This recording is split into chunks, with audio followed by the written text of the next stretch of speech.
अस्सलामुअलैकुम दोस्तों, तो कैसे हैं आप लोग। दोस्तों, क्या आप जानते हैं कि आज से तकरीबन 5 करोड़ साल पहले जमीन पर एक ऐसा जानवर मौजूद था जिसकी शक्ल कुत्ते जैसी थी और इसका वजन 45 किलो था और लंबाई के अंदर वो 4 से 5 फीट का था। ये समंदरों के साहिल पर रहने वाला जानवर था, लेकिन एक वक्त ऐसा आया कि उसने समंदरों का रुख करना शुरू कर दिया, यानी समंदर में रहना शुरू कर दिया और वक्त के साथ साथ समंदर के अंदर उसने अपना साइज बढ़ाना शुरू कर दिया। और एक वक्त ऐसा आया कि 45 किलो से इसका वजन बढ़ते बढ़ते कई हजार किलो यानी टनों में तब्दील हो गया, यानी इसका वजन और साइज हद से ज्यादा बढ़ गया। ये जानवर आज भी समंदर में मौजूद है, जिसको आज हम व्हेल कहते हैं।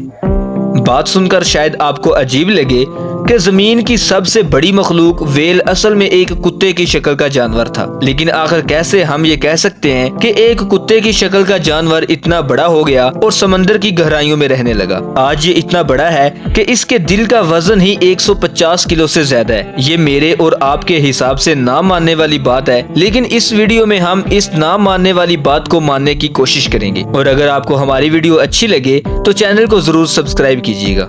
तो चलें शुरू करते हैं टाइम को बगैर जाया किए। तो दोस्तों, आखिर कैसे व्हेल इस 4 टांगों वाले जानवर से मछली बन गई और कैसे इसका साइज इतना बड़ा हो गया। दोस्तों, 1983 यानी 1983 के अंदर साइंसदानों की एक टीम को पाकिस्तान के एक इलाके से कलदाना से किसी जानवर के फॉसिल्स मिले। आपको बता दूं कि फॉसिल्स किसी जानवर की लाखों साल पुरानी बाकियात को कहते हैं। अब आमतौर पर जब कोई जानवर मरता है तो इसकी हड्डियां बाकी रह जाती हैं और फिर काफी अरसा बाद ये हड्डियां भी आहिस्ता आहिस्ता गलना शुरू हो जाती हैं। जमीन के अंदर अगर ये हड्डियां किसी तरह से महफूज रह जाएं, तो लाखों करोड़ों साल में ये एक पत्थर की शक्ल ले लेती हैं और पत्थर की शक्ल में मिलने वाली हड्डियों को हम फॉसिल्स कहते हैं। और इन्हीं फॉसिल्स की वजह से हमें पुराने तरीन जानवरों का पता चलता है। ऐसे जानवर जो आज जमीन पर मौजूद तो नहीं है, लेकिन उनकी बाकियात हमें ये बताती हैं कि ये कभी मौजूद थे।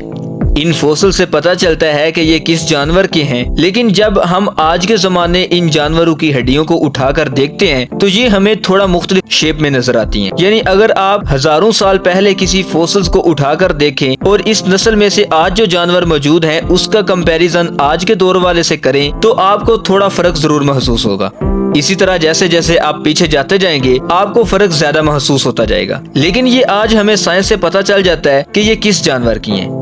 अब ये भी जरूरी नहीं है कि हर जानवर ही तब्दील हो, बल्कि इनके तब्दील होने में इनके जिस्म की शेप और माहौल की सख्तियों का असर बहुत जरूरी है। इसी तरह जो 1983 में पाकिस्तान से फॉसिल्स मिले तो वो एक कुत्ते की शक्ल का ढांचा था, लेकिन जब इस पर गौर व फिक्र किया गया तो इसकी खोपड़ी थोड़ी लंबी थी और इसका साइज भी बड़ा था और बाद में पता चला कि ये व्हेल की तब्दीली वाला जानवर है। अब आप सोचेंगे कि हम कैसे कह सकते हैं कि इसी जानवर से व्हेल बनी है। तो जब आप व्हेल पर गौर करेंगे तो वो एक मछली नहीं है। इसका जो ढांचा है वो एक फिश की तरह का नहीं है, बल्कि इसका ढांचा इस जानवर से काफी मिलता जुलता है। और फॉसिल्स पर रिसर्च करने के बाद साइंसदानों ने अंदाजा लगाया कि इस मखलूक के पाँव में जाले थे जो आज की व्हेल से मिलते जुलते हैं। इसके अलावा इसके कान की हड्डियां भी व्हेल से काफी मिलती जुलती हैं। अब इस जानवर के फॉसिल से दरअसल जो पाकिस्तान से मिले थे, इसीलिए इसको पाकिस्तान के नाम जैसा ही नाम दिया गया, जो कि पाकिस्टास रखा गया। आप ये सोचेंगे कि ये एक खुश्की पर रहने वाला जानवर पानी में कैसे रहने लगा और कैसे इनका साइज इतना बड़ा हो गया। अब ये जानवर समंदर के साहिल पर रहने वाला जानवर था और ज्यादातर मछलियां ही खाता था।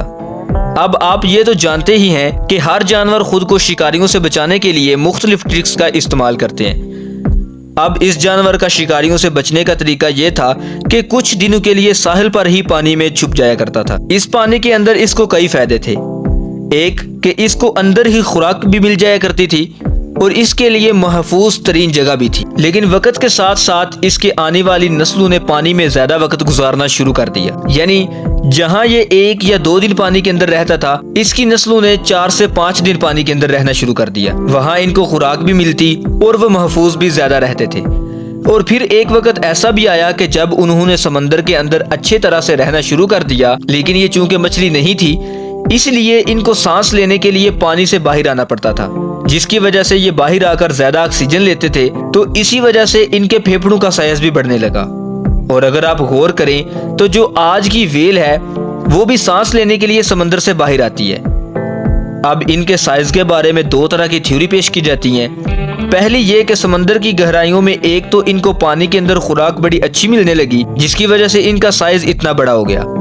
और दूसरा समंदर के पानी का प्रेशर, क्योंकि वो बहुत ज्यादा होता है तो जो वेल कम साइज वाली होती वो मर जाती और जो बड़े साइज की होती वही बचती। इसीलिए इनकी नस्लों का साइज आहिस्ता आहिस्ता बड़ा होता गया। तो दोस्तों, आपका इस बारे में क्या ख्याल है? अपनी कीमती राय का इजहार कमेंट सेक्शन में जरूर कीजिएगा। तो आई होप कि आपको ये वीडियो जरूर पसंद आई होगी, और अगर आप इसी तरह की इंटरेस्टिंग वीडियो देखना और सुनना पसंद करते हैं तो चैनल को सब्सक्राइब करें। Thanks for watching this video. अब हम मिलते हैं इसी तरह की न्यू इंटरेस्टिंग वीडियो में।